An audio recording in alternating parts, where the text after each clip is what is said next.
No vote, no vote. We want justice. Justice, justice. We want justice. Justice, justice. Honorable Sabto Hanta Zindabad. Zindabad, zindabad. Honorable Sabto Hanta Zindabad. Zindabad, zindabad. We want ST. ST, ST. ST আমার legal demand. Legal demand, legal demand. Legal demand full bill. Full steam. We want ST. ST, ST. ST. ST, ST. We want ST. ST, ST. No ST no vote. Honorable Sabto Hanta Zindabad. একটা সুপ্রেমলে আমার জনজাতি মর্যাদা প্রদান করো। প্রদান করো, প্রদান করো। আমার জনজাতি মর্যাদা প্রদান করো। No vote, no vote. Honorable Sabto Hanta Zindabad. Zindabad, zindabad. Honorable Sabto Hanta Zindabad. Zindabad, zindabad. We want ST. ST, ST. We want ST. ST, ST. No ST no vote. No vote, no vote. No ST no vote. No vote, no vote. আহমদি জাগিছে। জাগিছে, জাগিবই। আহমদ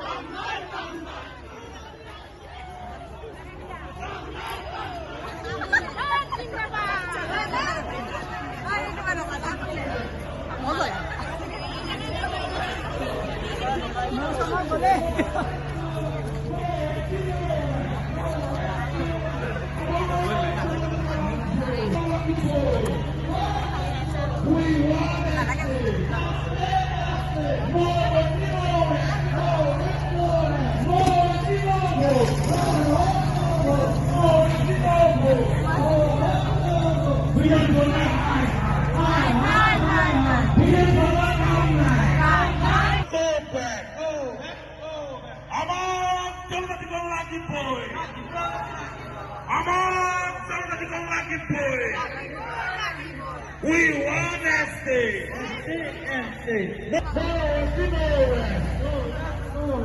আমার জনজাতি Bangla জিতবই।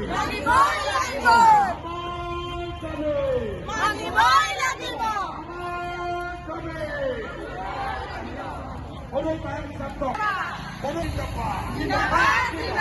Atasum PMD. Atasum PMD. Rajadi Rajput Himanta Biswa Sarma তোমার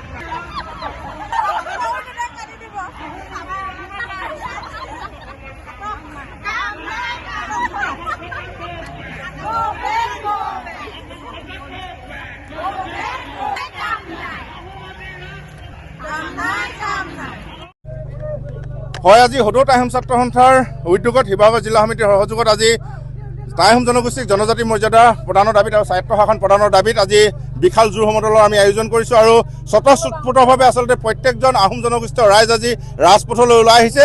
আমি শেষবাৰৰ বাবে অসম চৰকাৰ তথা কেন্দ্ৰীয় চৰকাৰক আমি আহ্বান জনাইছোঁ যে 6 জনগোষ্ঠীৰ লগতে আহোম জনগোষ্ঠীয়ে যি ধৰণে আচলতে বছৰ বছৰ ধৰি টাইহোম জনগোষ্ঠীক জনজাতি মৰ্যাদা প্ৰদানৰ কাৰণে যি ধৰণে আমি আন্দোলন কৰি আহিছোঁ, প্ৰত্যেকখন চৰকাৰে কংগ্ৰেছেই হওক বা বিজেপি হওক বাৰে প্ৰতি আচলতে আমাক প্ৰতাৰণা আৰু প্ৰবঞ্চনা কৰি আহিছে।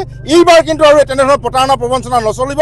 শেষবাৰৰ বাবে অসম চৰকাৰক আমি আহ্বান জনাইছোঁ, কেন্দ্ৰীয় চৰকাৰক আমি দাবী জনাইছোঁ যে 25 নৱেম্বৰত অসম চৰকাৰে যিখন প্ৰতিবেদন দাখিল কৰাৰ কথা আছে, এই প্ৰতিবেদনত আহোম জনগোষ্ঠীয়ে জনজাতিৰ মৰ্যাদা পাব পৰাকৈ যদি তেওঁলোকে প্ৰতিবেদন দাখিল নকৰে আৰু শীতকালীন যি লোকসভা অধিৱেশন, এই অধিৱেশনত যদি কেন্দ্ৰীয় চৰকাৰে আহোম জনগোষ্ঠীক জনজাতিৰ মৰ্যাদা প্ৰদান কৰিব পৰাকৈ তেওঁলোকে যদি বাস্তৱসন্মত পদক্ষেপ গ্ৰহণ নকৰে, তেন্তে এটা কথা নিশ্চিত যে আহোম জনগোষ্ঠীয় ৰাইজে আৰু প্ৰতাৰণা প্ৰবঞ্চনা এনেধৰণে কেতিয়াও গ্ৰহণ নকৰে। গতিকে পূৰ্ব চৰকাৰক এই প্ৰতাৰণা প্ৰবঞ্চনাৰ বাবে যি ধৰণে গাদীৰ পৰা গাদীচ্যুত কৰিবলৈ সক্ষম হ'ল, এইবাৰো এই যিখন কেন্দ্ৰীয় চৰকাৰ তথা অসম চৰকাৰ, এই চৰকাৰক অহা 26 যি বিধানসভাৰ নিৰ্বাচন আছে, এই বিধানসভাৰ নিৰ্বাচনত কিন্তু আহোম জনগোষ্ঠীয় ৰাইজে একেকা দিবলৈ সম্পূৰ্ণৰূপে সাজু আছে। গতিকে 25 নৱেম্বৰৰ যি প্ৰতিবেদন, এই প্ৰতিবেদনত আহোম জনগোষ্ঠীয়ে যিকোনো প্ৰকাৰে আচলতে জনজাতি মৰ্যাদা পাব পৰাকৈ প্ৰতিবেদন দাখিল কৰক আৰু কেন্দ্ৰীয় চৰকাৰে বিহিত ব্যৱস্থা গ্ৰহণ কৰক। আৰু এই ক্ষেত্ৰত বৰ্তমান যিসমূহ জনজাতীয় স্বীকৃতিপ্ৰাপ্ত যিসমূহ জনগোষ্ঠী আছে, তেওঁলোকে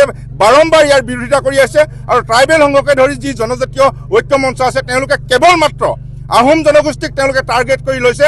আহোম জনগোষ্ঠীৰ জনজাতিৰ বিৰোধিতা তেওঁলোকে কৰিছে আৰু তেওঁলোকে বিভিন্ন ধৰণৰ আচলতে বিৰূপ মন্তব্য কৈছে, যিবিলাক বিৰূপ মন্তব্যই ভাতৃঘাতী সংঘৰ্ষৰ সৃষ্টি কৰিব পাৰে। আমি গতিকে সেই জনগোষ্ঠীয় নেতাসকলক আমি মুখত লেকাম লগাবলৈ আহ্বান জনাইছোঁ, কাৰণ আহোম জনগোষ্ঠীৰ যুঁজাৰু জাতি আমি যুঁজিম আৰু জিকিম। গতিকে এটা কথা স্পষ্ট, প্ৰত্যেকটো জনগোষ্ঠীক সদৌ টাই আহোম ছাত্ৰ সন্থাই সমমৰ্যাদা আৰু সম অধিকাৰৰ কথা কৈ আহিছোঁ।